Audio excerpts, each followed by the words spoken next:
So you all know how to make a talking head video, right? This footage here, this shot, what I'm doing right now, this is a talking head. But what if I make a mistake? Well, a lot of YouTubers don't care. They just cut their mistake out and keep talking. So to up your game, we're going to hide all those cuts or those edit points with B-roll. In my example, I have a talking head, and wherever there's a cut, we just overlay that with a bit of B-roll to cover over the edits. Pretty simple.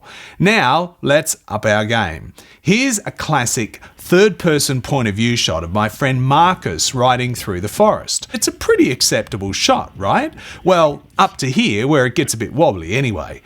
So I'm making a video about mountain biking. I do a talking head piece, I show that bit of B-roll. Perfect.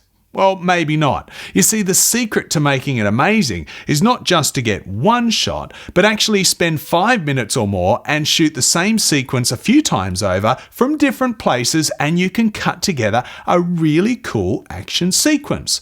So I had this third-person point of view shot. Now I've got this shot from further up the trail, and I can use that as well. And then I've got this shot from the side, and this shot of Marcus riding up the trail, and finally I can return to my point of view shot again, and it makes a really nice sequence.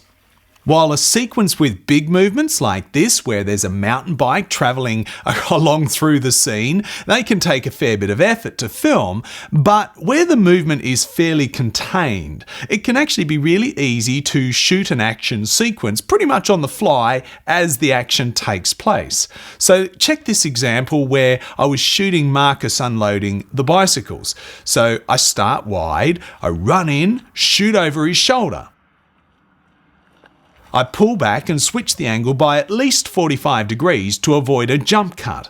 Over the shoulder again, nice and tight, so when Marcus removes the bike, I know I'm going to be able to edit on this point, so I run back and I get him to repeat that last action. Let me show you how simple this is to edit in my favourite mobile editing app, Kinemaster. So all we really need to do, because we essentially have the sequence in one long string, is cut out the middle bits where I move. So just there, let's click on the scissors, split it playhead. Now let's roll forward, stop moving about here. Okay, and again, click those scissors and trim to the left of the playhead.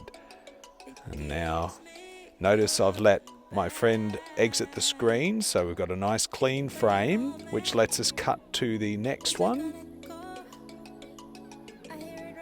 Just over here. There we go. Click, trim to the left.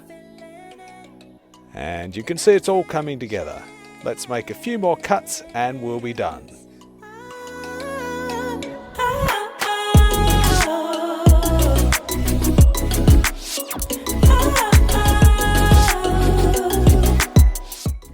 I think you're going to love shooting action sequences, and of course, the more sequences you shoot, the more fun your video will be to edit and also to watch.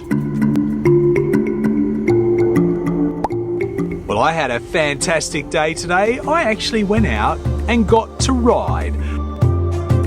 Normally, when I'm riding my bikes, I need to put it inside the van, but I just got myself a bike rack. I can see it when I'm driving along. It's so easy to get the bikes off, and it means we're out there hitting the trails more often, which is fantastic.